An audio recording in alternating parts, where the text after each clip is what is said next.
Halo, kembali lagi bersama saya Aulia di acara Bincang Kasus. Kasus yang akan kita bahas kali ini yaitu kasus korupsi EKTP yang terjadi pada tahun 2011 hingga 2012 yang sudah diawali dengan berbagai kejanggalan pada tahun 2010. Melalui bukti-bukti yang ditemukan dan keterangan para saksi, KPK menemukan fakta bahwa negara harus menanggung kerugian sebesar 2,314 triliun. Pada kali ini kita sudah bergabung dengan beberapa narasumber kita. Langsung saja kita bertanya pada salah satu mahasiswa. Nah, bagaimana ilmu komunikasi seharusnya dapat berkontribusi dalam penanganan kasus korupsi ini? Silakan kepada Kamaria. Baik, terima kasih Kak Aul. Menurut saya pribadi, kurangnya komunikasi yang tidak transparan yang terjalin antara semua pihak yang bertanggung jawab dalam mengerjakan mega proyek EKTP ini menjadi salah satu penyebab terjadinya korupsi yang dilakukan oleh segelintir oknum yang tidak bertanggung jawab.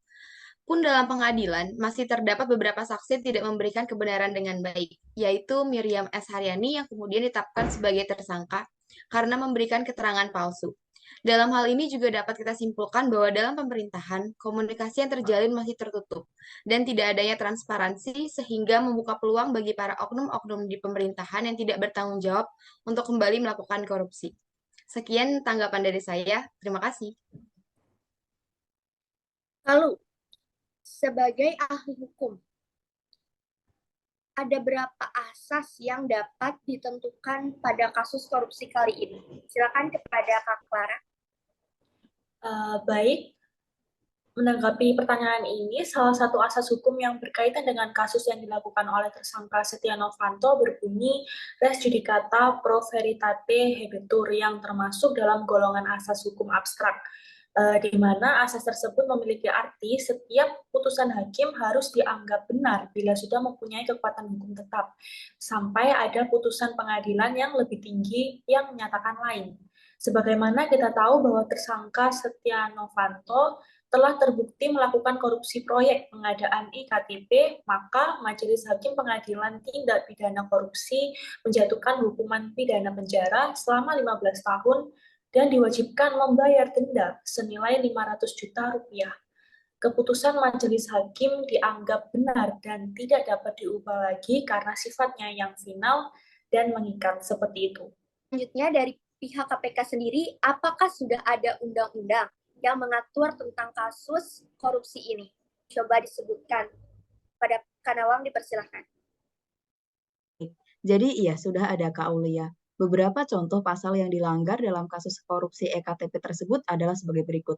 Yang pertama, pasal 2 ayat 1, subsider pasal 3, Undang-Undang nomor 31 tahun 1999, sebagaimana telah diubah dengan Undang-Undang nomor 20 tahun 2001, Jungto pasal 55 ayat 1 ke 1 KUH Pidana.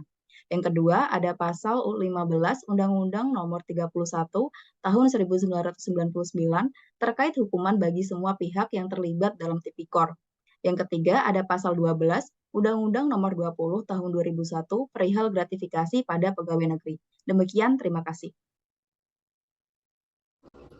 Menurut pengadilan hukum, bagaimana seharusnya negara dengan sistem hukum sipil law ini menangani kasus korupsi ini? Silakan kepada Kak Ruwina. Terima kasih Kak Aulia. Sebagai negara dengan sistem hukum civil law, tentu penanganan kasus EKTP ini harus sesuai dengan undang-undang. Mulai dari penyelidikan secara menyeluruh dan tidak memihak, penuntutan yang harus mengevaluasi seluruh bukti, serta serangkaian proses pengadilan yang independen, adil, dan transparan. Sanksi dan hukum yang setimpal juga harus dijatuhkan untuk menjaga kepercayaan masyarakat dan pihak-pihak yang dirugikan.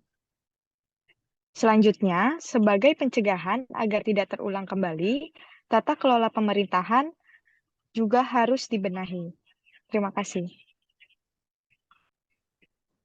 Selanjutnya dari pihak kepolisian, bagaimana seharusnya kasus ini harus diselesaikan? Apakah menurut hukum acara perdata atau acara pidana? Silakan untuk Kanisa. Baik, terima kasih Kak Aulia. Dalam kasus tindak pidana korupsi EKTP yang dilakukan oleh saudara Setia Novanto ini, Kami dari kepolisian pastinya melakukan penyidikan mulai dari pemanggilan tersangka, penangkapan, penahanan, penggeledahan, penyitaan, hingga pemeriksaan surat. Upaya-upaya ini dilakukan untuk memenuhi pembuktian yang dianggap cukup untuk kepentingan penuntutan dan persidangan atas perkara tindak pidana korupsi yang dilakukan. Untuk selanjutnya, mengenai penuntutan dan pemeriksaan secara lanjut terhadap tersangka, kami menyerahkan hal tersebut sepenuhnya kepada jaksa atau penuntut umum dan akan diadili sesuai dengan undang-undang hukum pidana. Kemudian, kami dari pihak kepolisian pun akan menunggu putusan dari pengadilan terkait vonis penahanan tersangka tindak pidana. Sebagaimana putusan pengadilan terhadap penahanan orang-orang yang terlibat dalam kasus korupsi ini, kami akan menjalankan vonis penahanan mereka sesuai perintah dan putusan hakim. Begitu Kak Aulia, terima kasih. Terima kasih kepada narasumber yang sudah memberikan beberapa pengertian atau pendapat menurut hukum yang sudah ada di negara Indonesia ini. Mungkin cukup sekian untuk bincang kasus kali ini. Sampai jumpa di bincang kasus selanjutnya.